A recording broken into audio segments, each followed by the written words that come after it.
Hey guys, we're the Sports Addicts podcast, and we're back again today with a video about the NFL overrated players. We're each going to offer a player who we think gets too much credit or gets too much hype for accomplishments that really go to either their team or their coach. So, Ash, who's your most overrated player?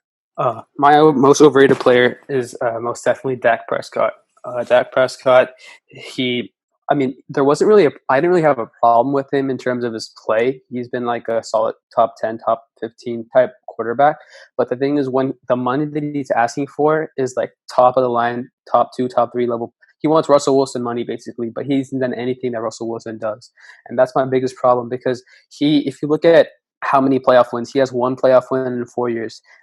If we keep talking about the pieces that he has around him, his offensive line as well as skill position players is probably the best in the league. And a lot of people say, "Oh, his defense is not great. He has to carry the offense for them to win games." But one thing I want to point out is, first of all, they only beat the Philadelphia Eagles, which is the only playoff team that they beat last year, and that was at home. The most important game against the Eagles they lost. But what I'm trying to get to is they played 3 games against the Saints, the New England Patriots, and then the second to last division championship game against the Eagles. And in those 3 games, the offense scored 10, 9, and 9 in those 3 games. We talk about high-powered offense. We talk about Ezekiel Elliott, great offensive line, Amari Cooper, whatnot. But the fact that they only scored 10 points or less in all 3 of those games shows that he's not able to come through when it matters. He has the stats. He has all the passing yards, touchdowns, whatever it may be, the passer rating. But when it matters, he wasn't able to come through. And that's my biggest problem. Because if you're a quarterback that wants top 3 level money, you got to play like it. You got to win games for your team. And how many games can we say that Dak Prescott came through and won the game for his team when it mattered? This year, he didn't do it. And even in previous years, he hasn't been able to come through. And that's my biggest problem. And that's why I don't think he's anywhere close to a top 3 quarterback. Yeah, I think the money is definitely not justified for Dak Prescott, but I feel like you can't call a guy overrated based on one overrated season, right? So he isn't obviously a top 3 quarterback in pretty much everyone's opinion, but I still do think he's a top 10 quarterback. And I feel like although they did play in the big games, I feel like you're overlooking what he has done in the past. And I feel like based on 1 year, you can't really call a guy overrated. I mean, but this was the year that he had it all. Right, he had. Did he though? Back. I mean, his he finally got a full season of Amari Cooper. Before last season, he had no. More like Amari Cooper didn't show up for half the games. If you look at Amari Cooper's film, right, in the road game they played, he doesn't show up. In New England, he doesn't show up. He dropped a key 4th down pass. Yes, he didn't play well in New England. But how about against New Orleans? How about against the Eagles? Yeah, but you can't call a guy overrated based on 3 games, right? It's like calling like JJ Watt overrated because he's been. But it was the 3 most important games, right? Go ahead and beat up the New York Giants or the Washington football team. But that's not the games that matter, right? Those are the ones that you were expected to win, and he won those. Great.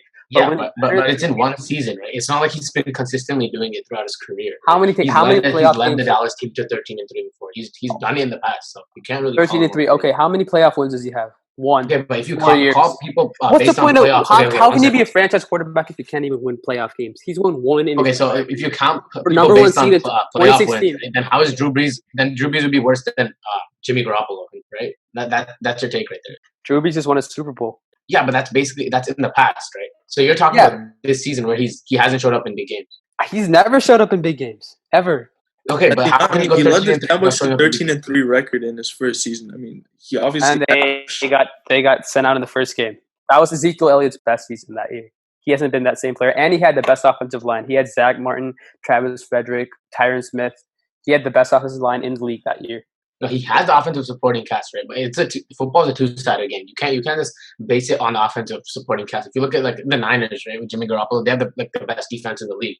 And if you look at the Cowboys, they might have the best offensive weapons, but their defense took a big step back from 2 years ago, where they made the playoffs. So.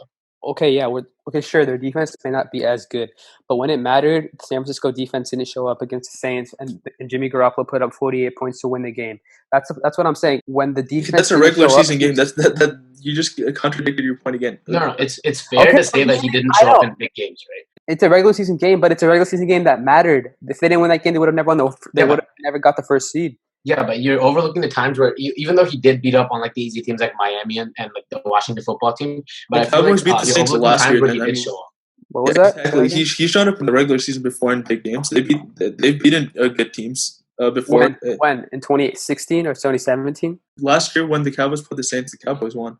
In 2019? No. Sorry, 2018. Yeah, year before. All right, 2018. Yeah, Okay. so like based on that, you can't just call a guy overrated based on just because he had a 5,000-yard season. No one's called his money. Obviously, he's gonna be overpaid, but there's a difference between overpaid and overrated. The game that they beat the Saints, you know how many points they scored? They scored 13 points. The defense put up another great Yeah, but a win is a win. A win is exactly. Win's a win. You guys are the ones saying his defense is not good enough, but his defense won that game. Yeah, but you have to be able to score 13 points on the Saints defense. Also, it's not like a joke. Like it's not like you're playing the Raiders defense there to score 13 points, right? So 13 points again is not. The Saints never had an exceptional defense. They've had good defense, but not exceptional.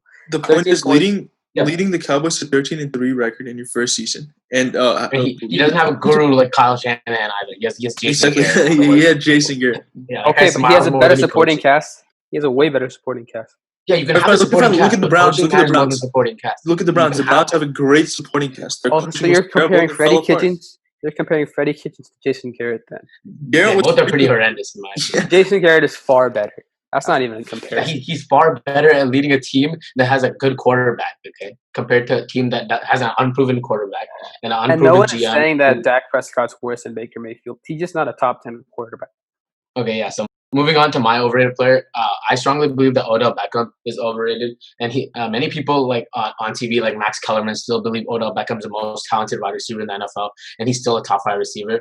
And I feel like Odell Beckham, he's overpaid in one thing, and he doesn't show up in big games. I feel like Odell Beckham last year for Baker Mayfield, he was open at some points, but Baker Mayfield never found him. So I feel like he complains a lot when he doesn't get targeted. So I feel like he's a head case like Antonio Brown, and I feel like he definitely is not a top 5 receiver, and he's barely fringe top 10 in my opinion.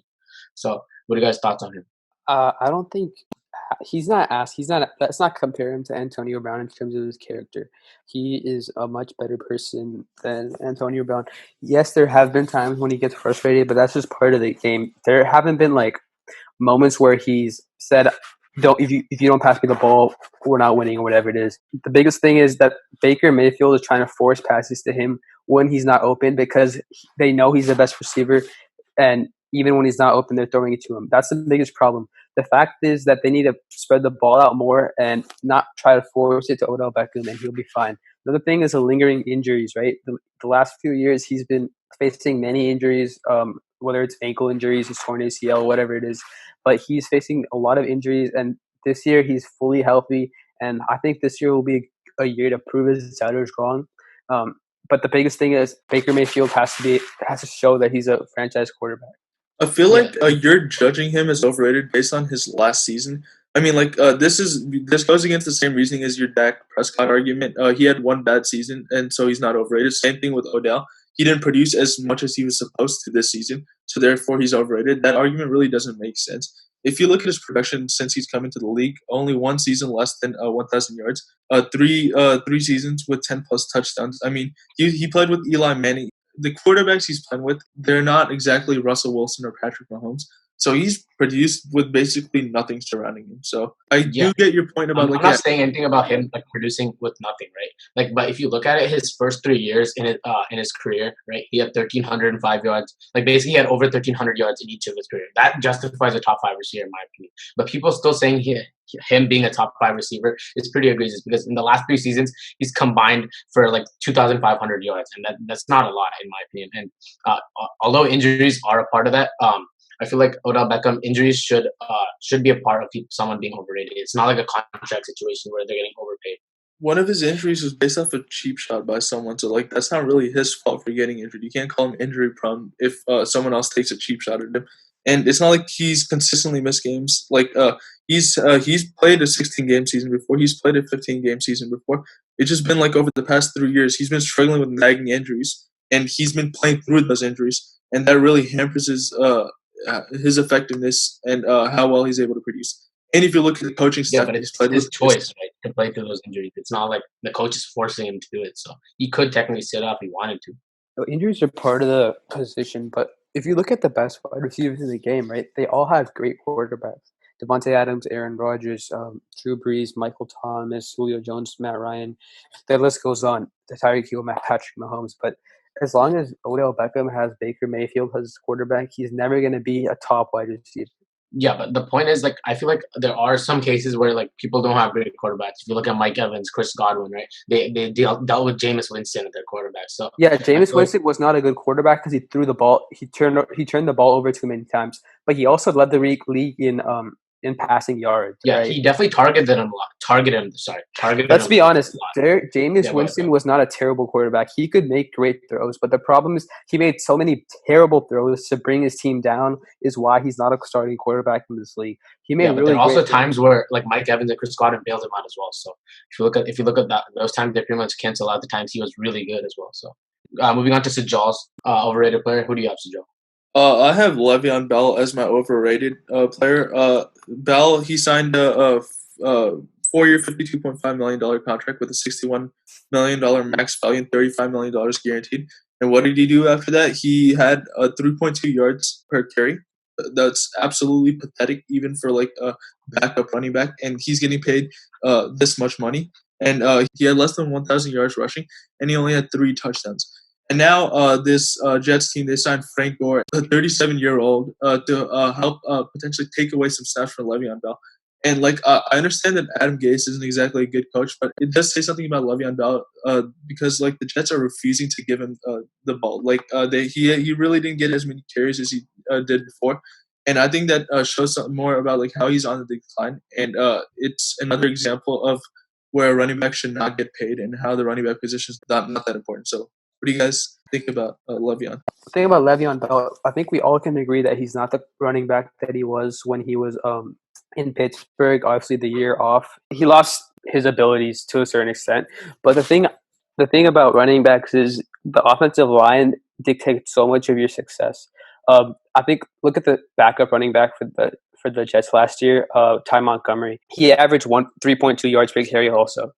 So, I mean, they had one of the worst, if not the worst, offensive line in the league last year. And no matter who you are, if you're a great running back like Christian McCaffrey or if you're just an average running back, you can't really run behind Christian McCaffrey lines. and Saquon Barkley, they both produce behind terrible offensive lines. They're not as bad as the Jets. In my opinion, the Jets were the worst. That wasn't even close. I understand that, but when you're getting paid that much money, and he was in the conversation of he was Bell is a case of overpaid running back. He isn't case of the overrated running back, because when he was on a good team and a good coach with a good offensive line, at least an average offensive line, right? He was a first team All Pro in 2017 and obviously made the Pro Bowl, and he led the league in touches, right? So I feel like Le'Veon Bell, if he gets the same amount of touches as he did in Pittsburgh, he can definitely produce like he did in Pittsburgh. I think drafting Mekhi Becton will help, but they just need to improve that offensive line by adding a few more quality players to see whether his poor play is a product of the offensive line or the product of himself. Yeah, and the wide receivers, right? If you look at their wide receivers, they don't pretty much have anyone, right? So they have no one on that's a threat outside, really. But it's like James Crowder, he's an average wide receiver. Robbie Anderson, who left this year, he's pretty much an average wide receiver. They did draft Denzel Mims, who is a pretty good prospect, but he's still a prospect at this point. So I feel like Le'Veon Bell, pretty much all attention's on him, and his impact is pretty big in my opinion. Like if you look at his Pittsburgh days, his impact was really big, and I feel like last year he played with Ben Roethlisberger, one of the best offensive lines in the league, and then the best wide receiver in those days, Antonio Brown. Yeah, but you can't expect him to play with like Robbie Anderson, James Crowder, and be good either. Right? So, and he wasn't playing with like Sam Darnold all the games as well. So, I think that's gonna wrap up the overrated players list. Don't forget to like and subscribe, and thanks for watching.